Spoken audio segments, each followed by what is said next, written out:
मित्रांनो, modal verbs फार महत्त्वाचे आहेत आणि याची मी अख्खी सिरीज घेऊन येत आहे, ज्यामध्ये मी वेगळे जे मोडल वर्ब्स आहेत त्यांना एक्सप्लेन करून सांगेन, त्यांना डिफाईन करीन, त्यांचे एक्झाम्पल्स देऊन तुम्हाला त्यांची पूर्ण आयडिया समजून सांगेन.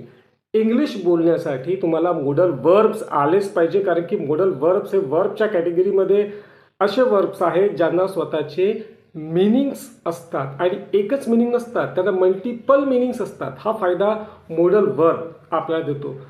मोडल वर्ब जर तुम्हाला येत असतील तर तुम्ही स्वतःला वेगवेगळ्या प्रकारे एक्सप्रेस करू शकता, जे तुम्ही बाकीच्या वर्बच्या बाबतीत करू शकत नाही. कारण की बरेच असे वर्ब आहेत ज्यांना स्वतःचे मिनिंग्सच नाही आहेत. एम इज या आर यांना स्वतःचा मिनिंग नाही आहे. मेन वर्ब जे आहे, प्ले, ईट, स्पीक, राईट, यांना एकच पर्टिक्युलर मिनिंग पण मी त्याला म्हणणार नाही, ते फक्त ॲक्शन शो करतात, म्हणून त्यांना आपण ॲक्शन वर्ड म्हणू शकतो किंवा ॲक्शन शोईंग वर्ब म्हणू शकतो. परंतु मोडल वर्ब हे वर्बच्या कॅटेगरीमध्ये असे वर्ब आहेत की ज्यांना स्वतःचे वेगळे शेड्स आहेत मिनिंगचे. आज आपण कॅन घेऊया. कॅन फ्रिक्वेंटली यूज केला जाणारा एक वर्ब आहे आणि कॅनचा वापर आपण करू शकतो एबिलिटी शो करण्यासाठी, पॉसिबिलिटी शो करण्यासाठी आणि परमिशन शो करण्यासाठी. वन बाय वन मी सगळ्यांचे एक्झाम्पल्स घेऊन तुम्हाला ही आयडिया एक्सप्लेन करून सांगतो. पहिले आपण एबिलिटी शो करणारे वाक्य पाहू. मित्रांनो, कॅनचा वापर तुम्ही अफर्मेटिव्ह निगेटिव्ह दोन्ही प्रकारच्या वाक्यांसाठी करू शकता. कॅन नंतर येणारा जो मेन वर्ब आहे तो बेस फॉर्ममध्येच ठेवायचा, म्हणजे त्याला I N G, E D किंवा तो सेकंड फॉर्म थर्ड फॉर्ममध्ये नसावा, तो फर्स्ट फॉर्ममध्ये असावा, तो सुद्धा बेस फॉर्ममध्ये एस फॉर्ममध्ये नाही, याची काळजी तुम्ही घ्यायची. तर एबिलिटी शो करणारे कॅनचे काही वाक्य आता मी तुमच्या पुढे ठेवतोय, तुम्हाला सांगतोय, लक्ष देऊन ऐका. First example, first sentence, I can swim across the river. मी नदीच्या पलीकडे पोहून जाऊ शकतो, माझ्यामध्ये ही एबिलिटी आहे. My father can speak 8 languages. माझे वडील 8 भाषा बोलू शकतात. I can run fast like a horse. मी घोड्यासारखा जोरात धावू शकतो, माझ्यामध्ये ही एबिलिटी आहे. तुमच्यातली एबिलिटी, दुसऱ्यातली एबिलिटी, तिसऱ्या व्यक्तीमधली एबिलिटी, कोणाचीही एबिलिटी शो करायची असेल तर कॅन या मोडल वर्बचा तुम्ही बिनधास्तपणे वापर करू शकता. पॉसिबिलिटी शो करणारे काही वाक्य आपण पाहू. Smoking can harm your brain. धूम्रपानामुळे तुमच्या ब्रेनला इजा होऊ शकते, त्रास होऊ शकतो.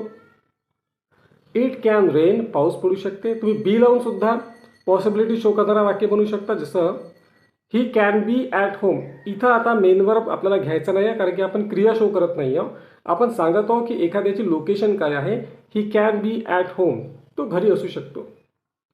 She can be our new English teacher. ती आपली नवीन इंग्लिशची टीचर, शिक्षिका असू शकते. पॉसिबिलिटी आहे, दिसत तर तसं आहे. म्हणजे बघा, जेव्हा आपण असं म्हणतो की इट कॅन रेन, तेव्हा आपण आकाशाकडे बघत आहोत आणि आकाशाची कंडिशन पाहून आपण प्रेडिक्ट करत आहोत की काही ढग दिसतात, पुढील काही तासांमध्ये पाऊस पडू शकतो. तर ही पॉसिबिलिटी आहे. परमिशन शो करणारे काही सेंटेन्सेस आता मी तुम्हाला सांगणार आहे. परमिशन तुम्ही घेऊ पण शकता आणि परमिशन देऊ शकता with the help of can. Permission मागत आहोत आपण या पुढील काही वाक्यांमध्ये. Can I use your car. मी तुझी कार यूज करू शकतो का? Can I come with you. मी तुझ्यासोबत येऊ शकतो का? Can I play with you. मी तुझ्यासोबत खेळू शकतो का? Can I sit here. मी तर बसू शकतो का? आता परमिशन देतो आपण. You can sit here. तू इथं बसू शकतोस. You can use my car. तू माझी कार यूज करू शकतोस. You can take my notebook. तू माझी नोटबुक घेऊ शकतोस. इथं परमिशन आपण देत आहोत. इंग्लिशमध्ये परमिशन शो करण्यासाठी खूप चांगले स्टँडर्ड मोडल वर्ब आहेत, लाईक मे, वुड, कुड, विल, माईट. त्यामुळे कॅनचा वापर थोडा कमी होतो, परंतु तुम्ही ग्रॅमॅटिकली याचा वापर करू शकता, ते चुकीचं नाही आहे. शाळेमध्ये आपण मे आय कमी सर म्हणतो, कॅन आय कमी सर फार कमी म्हणतो. तुम्ही म्हणालात तर काही फरक पडणार नाही, परंतु कॅन हा मेपेक्षा पोलाईट वाटत नाही. मे हा पोलाईट वाटतो, कॅन पोलाईट वाटत नाही. तो जसं म्हणू आपण एक इन्फॉर्मल वेमध्ये यूज करतो. तुम्ही मित्रांसोबत कॅन वापर कॅन आय कम इन मित्राला म्हणू शकता. परंतु एखाद्या ऑफिसमध्ये जात असाल तर generally can I come in sir म्हणणं टाळा. May I come in sir best असेल.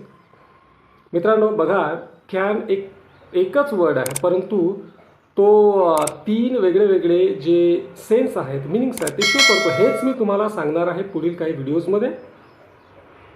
व्हिडिओज फार छोटे असतील. मला माहीत आहे आजकाल लोकांकडे वेळ नाही आहे अर्धा तासाचे व्हिडिओ पाहायला, म्हणून मी खूप छोटा, शॉर्ट आणि ज्याला सटल आहे असा व्हिडिओ ठेवलेला आहे. आय होप तुम्हाला हा व्हिडिओ आवडला असेल तर चॅनलला सबस्क्राईब करा, लाईक करा, व्हिडिओ शेअर करा. आणि तुम्हाला अधिक काही वेगळं पाहिजे असेल, तुम्हाला समजा डिटेलमध्ये माहिती पाहिजे असेल, जास्त एक्झाम्पल्स पाहिजे असतील तर कॉमेंट बॉक्समध्ये कमेंट करून मला सांगा. I will give you positive response. Thank you friends.